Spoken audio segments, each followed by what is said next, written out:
तो दोस्तों आज के इस वीडियो सेशन में हम लोग एक स्टोरी को पढ़ने वाले हैं जिसका नाम है द डायमंड नेकलेस, जिसका बहुत सारा किताबों में नाम है द नेकलेस। और ये कहानी हमारी गार्गी मोपासा के द्वारा लिखी गई है। सबसे पहले हम लोग कहानी के अर्थ को जानेंगे कि डायमंड नेकलेस मतलब क्या होता है। डायमंड मतलब होता है हीरा और नेकलेस मतलब होता है गले का हार, यानी हीरे से बना हुआ गले का हार। और इस गले का हार के पीछे बहुत सारी कहानियां छुपी हुई है। तो आइए हम लोग इस चैप्टर बहुत ही मजा आने वाला है, ध्यान से देखिएगा।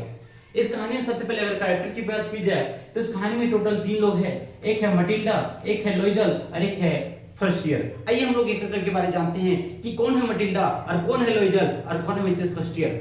सबसे पहले हम लोग आते हैं मटिल्डा के बारे में। तो मटिल्डा एक बहुत ही खूबसूरत सी दिखने वाली लेडीज है जो बहुत ही खूबसूरत दिखती है, जिसका सपना बहुत ज्यादा रहता है और वो अपने लाइफ में चाहती है कि हम एक से एक लग्जरियस लाइफ को जिए। लेकिन दुर्भाग्य उसका ऐसा होता है कि वो अपने लाइफ को अच्छे से नहीं जी पाती है और उसका लाइफ बहुत ही खराब होता है, बहुत ही क्रिटिकल होता है, क्योंकि वो दिखावे के चक्कर में पूरा बर्बाद हो जाती है। और ये लोइजल की पत्नी है ना। तो इसका पति के और बढ़ते हैं तो ये है लोइजल जो मटिल्डा के पति हैं और जो कलर का काम करते हैं, मिनिस्ट्री ऑफ बोर्ड एजुकेशन में कलर का काम करते हैं। और ये साधारण से व्यक्ति हैं और साधारण से जिंदगी में रहना पसंद करते हैं, सिंपलिसिटी पसंद करते हैं।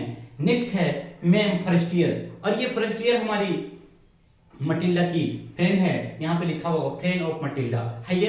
तो ये तीनों हमारे कैरेक्टर हैं। सबसे मटिल्डा, फिर है लोइजल और थर्ड है मैम फर्स्टियर। आइए हम लोग कहानी की ओर बढ़ते हैं। एक दिन की बात है कि लोइजल ऑफिस से आता है, एक हाथ में अपने कार्ड लेकर के आता है और बोलता है कि लो अब तुम बहुत ही खुश होने वाली है, आज तुम्हारे लिए ऐसा सरप्राइज लेकर आए हैं। मटिल्डा, ओ मटिल्डा, कहाँ हो मटिल्डा, आज हम तुम्हारे लिए कुछ स्पेशल कार्ड लेकर के आए हैं। मटिल्डा जरा सा भी उसका चेहरे में स्माइल नहीं रहता है, लेकिन फिर भी वो बोलती है कि आखिर क्या हुआ, कौन सा ऐसा कार्ड लेकर के आए हैं, जरा हमको भी दिखाइए। तो मटिल्डा जैसे देखती है वो कार्ड को, वो पूरा उदास हो जाती है और फेंक देती, बोले क्या करेंगे तेरा कार्ड, मैं तेरे कार्ड को क्या करूं, आखिर ये पार्टी का कार्ड उसको दे देना जिसकी पत्नी के पास अच्छा ड्रेस होगा। मेरे पास ना ही अच्छा ड्रेस है और ना ही अच्छे कपड़े हैं और ना ही अच्छे मेरे पास ज्वेलरी है और ना ही जाने के लिए कुछ अच्छा सामान है। तो जाकर के ये कार्ड उसको दे दो जिसके पास ये सारी चीजें होगी। अब बेचारा उसका पति करे तो करे क्या, उसका पति शर्मिंदा हो जाता है, फिर अपनी पत्नी को मनाता है, बोलता है काहे नाराज हो रही मटिल्डा, एक काम करो मटिल्डा, तुम इतना नाराज मत हो जाओ। अगर तुम्हारे पास ड्रेस नहीं तो बोलो, तो मैं तुम्हारे लिए बताओ कि एक अच्छा ड्रेस कितना में आएगा, मैं तुम्हारे लिए ड्रेस खरीदूंगा। और वो अपनी पत्नी को 400 फ्रैंक दे देता है। कितना देता है? 400 फ्रैंक देता है ड्रेस खरीदने के लिए, जिसको वो रखता है राइफल खरीदने के लिए, है ना। तो राइफल खरीदने के लिए 400 फ्रैंक रखा था, ये अपना राइफल खरीदने के लिए जो फ्रैंक रखा था 400, ये दे देता अपनी पत्नी को कि जाओ जाके तुम ड्रेस खरीदो। अभी उसकी पत्नी भले 400 मिल जाता है लेकिन नाराज अभी भी रहती है। अब क्या होता है ना कि ये फिर पूछता है लोइजल, क्या आखिर हुआ क्या तुमको, अब तुमको मिल गया, ठीक है, अब तुमको ड्रेस के लिए पैसा मिल गया, अब क्यों नाराज हो।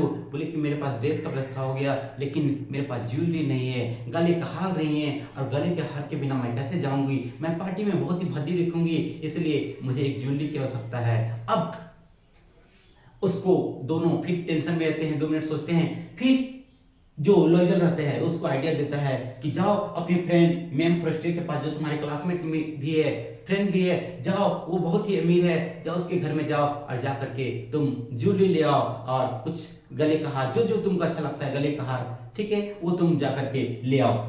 ये जाती है उसके घर में और उसके घर में जाती है तो उसकी फ्रेंड एक्चुअली उसके घर का भी जाना पसंद नहीं करती, क्योंकि वो बहुत अमीर थी और जैसा ये लग्जरियस लाइफ जीना चाह रही थी, बस ये सारा चीज का लग्जरियस लाइफ उसके घर में मिलता था। तो वो जब भी जाती है उसके घर में तो डिप्रेशन में चल जाती थी, तो उसके घर जाना पसंद नहीं करती थी, लेकिन फिर भी जाती है और उसको जो पसंद आता है वो अपना गले का हार उठा करके ले आती है। क्योंकि वो गले का हार 500 रुपये का ही था, है ना, क्योंकि वो डुप्लीकेट था, है ना, और डायमंड जैसा दिख रहा था, तो रियल उसका प्राइस 500 ही था, लेकिन वो गले का हार ले आती है और सामने फिर वो तैयार हो जाती है और पार्टी में जाती है। पार्टी में सब लोग उसको पूरा देखते हैं क्योंकि बहुत ही खूबसूरत दिख रही थी और इतना खूबसूरत दिख रही थी कि सारे लोग उसी को देख रहे थे। हर लोग इसके पास आते हैं, फोटो खिंचवाते हैं, डांस करते हैं। अब मटिल्डा आज बहुत खुश है, वो पार्टी में बहुत ही ज्यादा खुश है। अब आती है और आकर के फिर वो घर चल जाती है। जैसे घर में आती है तो सोचती है कि एक बार आखिरी मिरर के पास जाते हैं और जरा सा अपना चेहरा निखार लेते हैं। और जैसे मिरर के पास देखती है बोलती है, हाय रब्बा, मैं तो लुट गई, बर्बाद हो गई, मैं कहीं का नहीं रही, मैं तो अब क्या करूंगी, अब मेरे क्या कहाँ हो गया मेरे गले का हार, ऐसा उसे बहुत ज्यादा रोने लगती है। अब वो जैसे गले का हार खोलने लगती है तो उसका पति बोलता है क्या हो गया तुमको, अभी सुबह के 4 बज रहे हैं, क्या हो गया तुमको, अभी हमको सुबह में ऑफिस जाना है, तुम हल्ला मत करो, हमको सोने दो, ठीक है, मुझे 10 बजे ऑफिस जाना है। तो ये बोलती है नहीं नहीं, मेरी ज्वेलरी कहाँ चल गई, मेरे गले के हार कहाँ चल गए, मैं तो लुट गई, बर्बाद हो गई। वो पूरा रोने लगती है। अब ये बोलता है तुम भुला दी इसको। अब ये चल जाता है ढूंढने के लिए, पूरा रास्ता में ढूंढता है, पूरा हर जगह ढूंढता है, लेकिन उसको कहीं भी नहीं मिलता है। वो विज्ञापन छपवाता है, रेडियो में प्रचार करवाता है, हर जगह करवाता, पेपर में छपवाता है, लेकिन कहीं भी उसको नहीं मिलता है। लास्ट में वो अपनी पत्नी का आइडिया देता है कि जाओ तुम फर्स्ट ईयर को लिख दो लेटर कि तुम्हारा ज्वेलरी जो है वो थोड़ा सा फ्रैक्चर हो गया, मतलब थोड़ा सा टूट गया है, इसलिए उसका थोड़ा रिपेयरिंग करवाना पड़ेगा, कुछ देर के बाद मैं तुमको रिटर्न कर दूंगी, ठीक है। अब मटिल्डा अपनी फ्रेंड को लेटर लिखती है कि आपका दिया हुआ जो गले का हार था वो थोड़ा सा टूट गया है, मैं कुछ दिन के बाद उसको रिपेयरिंग करके वापस दे दूंगी। अब क्या होता है ना, यो पता करने लगती है कि ऐसा ज्वेलरी कहाँ मिलेगा कहाँ मिलेगा। तब पता करती है, तब दुकान में पता चलता है कि वो ज्वेलरी जो था वो रियल में 36,000 का था। कितना का था? 36,000 का था। अब इसको टेंशन लगता है कि 36,000 पाऊंगी तो पाऊंगी कहाँ से। अब उसको पता नहीं था कि डुप्लीकेट था, ठीक है। अब क्या होता है ना, वो अपना पूरा सब कुछ बहुत सारा सामान बेच देती है, अपना लाइफ पूरा चेंज कर लेती है, दूसरे घर में जाती है काम करने के लिए, बर्तन धोने के लिए, साफ सफाई करने के लिए। उसका पति एक्स्ट्रा काम करता है और लगभग 10 साल बीत जाते हैं। कितने साल? 10 साल बीत जाते हैं और 10 साल के बाद उन लोग फिर रिकवर हो पाते हैं।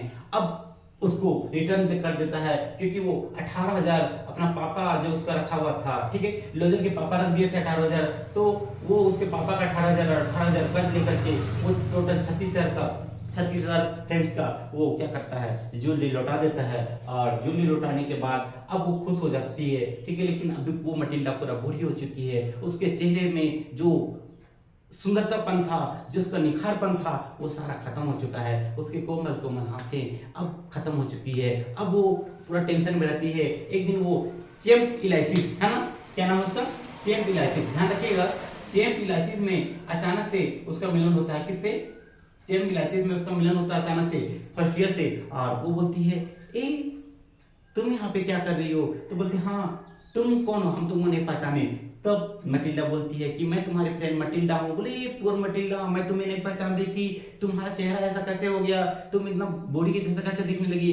बोला हाँ 10 साल लगे, ये सारा तुम्हारे कारण हुआ है, क्योंकि तुम जो ज्वेलरी दी थी वो मैं भूल चुकी थी, और वो जब उसको रिटर्न दिए तो 36,000 फ्रेंक्स जो था उसको हमको कर्ज को चुकाने में हमको इतना समय लगा। अब वो बोलती है, ये प्रश्न बोलती है कि वो ज्वेलरी तो 500 रुपए की भी नहीं थे, और तुम वो डुप्लीकेट ज्वेलरी के लिए तुम लोग इतना कर्ज में डूब गए। बोला हाँ, काश तुम उस दिन जिस दिन दे रहे थे तुमको